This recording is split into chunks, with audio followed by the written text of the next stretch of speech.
Bharat protocol mild to moderate stage में आते हैं क्योंकि ग्रीक आइज और इंडियन आइज की साइज में फर्क है। केरेटोकोनस बीमारी ऐसी है जिसमें पुतली की शेप खराब हो जाती है। इस ऑपरेशन में सर्जिकल रिस्क इज 0 और लॉन्ग टर्म में फील गुड फैक्टर अच्छा आता है।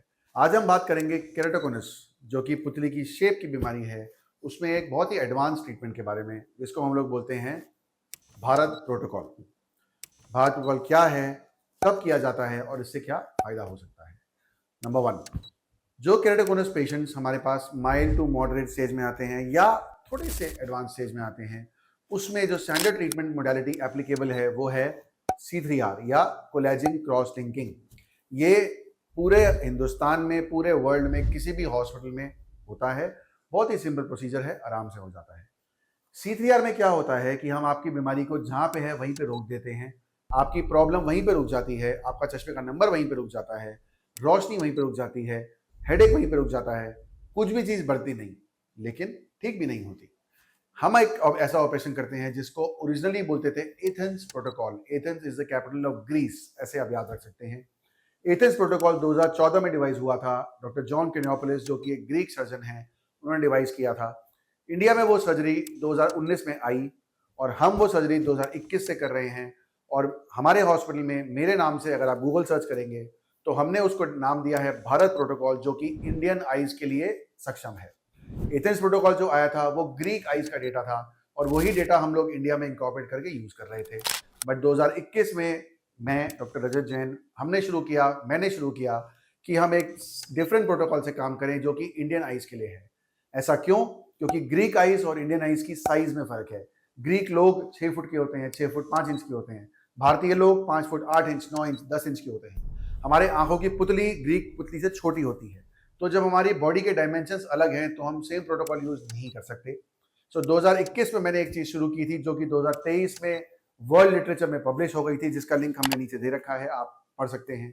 और अब उसको हमें करते करते 5 साल हो चुके हैं, हम 200 प्लस आइज उसमें कर चुके हैं और हमारे पास अच्छा एक्सपीरियंस है। एडवांटेज क्या है इस सर्जरी का? Advantage over and above C3R is कि इसमें हम आपकी पुतली को रेगुलर करके उसको ठीक करते हैं। केरेटोकोनस बीमारी ऐसी है जिसमें पुतली की शेप खराब हो जाती है, बहुत खराब हो जाती है।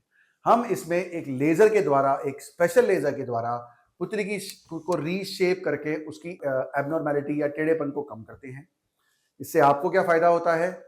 चश्मे का नंबर कम हो जाता है, चश्मे के साथ रोशनी बढ़ जाती है, बीमारी रुक जाती है, जो आपको चश्मे के बीमारी की वजह से हेडेक, डिस्टॉर्शंस होते हैं वो कम हो जाते हैं और लॉन्ग टर्म में फील गुड फैक्टर अच्छा आता है। आपको जो दिखता है वो तो बढ़ता ही है, बट जैसा दिखता है वो भी बेटर हो जाता है। मतलब quantity and quality of vision both improve. So इस सर्जरी का एडवांटेज ये है कि जैसे मैंने बताया C3R के मुकाबले ये बहुत अच्छा होता है। जब कई लोग मुझसे सवाल पूछते हैं कि जी हम पहले C3R करा लें बाद में करा लेंगे, ऐसा नहीं होता। आपके पास एक ही टाइम है, या तो आप C3R करा सकते हैं या आप एथेंस प्रोटोकॉल या भारत प्रोटोकॉल करा सकते हैं। अगर कोई मरीज आपके क्रॉस आता है जिसको केरेटोकोनस है, he will definitely benefit from Bharat protocol as compare to C3R। तो प्लीज उसके लिए ओपिनियन लें, उसके बारे में समझें, डॉक्टर से सवाल करें और उसके बाद अपने आप डिसाइड करें कि आपकी आंख के लिए कौन सा प्रोसीजर बेहतर है। द पोस्ट ऑपरेटिव इंस्ट्रक्शंस हैं इसकी, they are as similar to C3R में भी और इसमें भी अगले 4 से 5 दिन के लिए आपको बंद कमरे में रहना होता है। इस ऑपरेशन में surgical risk is 0। Doctor patient की आंख को टच नहीं करता है, सबकी सब मशीनें करती हैं, इसलिए सर्जरी में कोई रिस्क नहीं है, कुछ खराब हो ही नहीं सकता। लेकिन ऑपरेशन के बाद अगले 5 दिन तक इन्फेक्शन का रिस्क है, तो बंद कमरे में रहना होता है, धूल मिट्टी से बचना होता है और उसके बाद 5 दिन के लिए आपको थोड़ा दर्द, रड़कन, चुभन सहन करना है। 5 दिन में ये सब कुछ ठीक हो जाता है और 1 महीने तक पुतली स्टेबल हो जाती है। चश्मे का नंबर पहली बार 1 महीने बाद दिया जाता है और 3-3 महीने पे हम चेक करते हैं कि बीमारी बढ़ी या ना बढ़ी। तो इन शॉर्ट, केरेटोकोनस के लिए आज का लेटेस्ट इलाज भारत प्रोटोकॉल है। उसके बारे में समझें, डिटेल में समझें और उसके बाद डिसाइड करें कि आपको केरेटोकोनस के लिए बेस्ट इलाज क्या कराना है। अगले वीडियो में मिलेंगे, तब तक नमस्कार।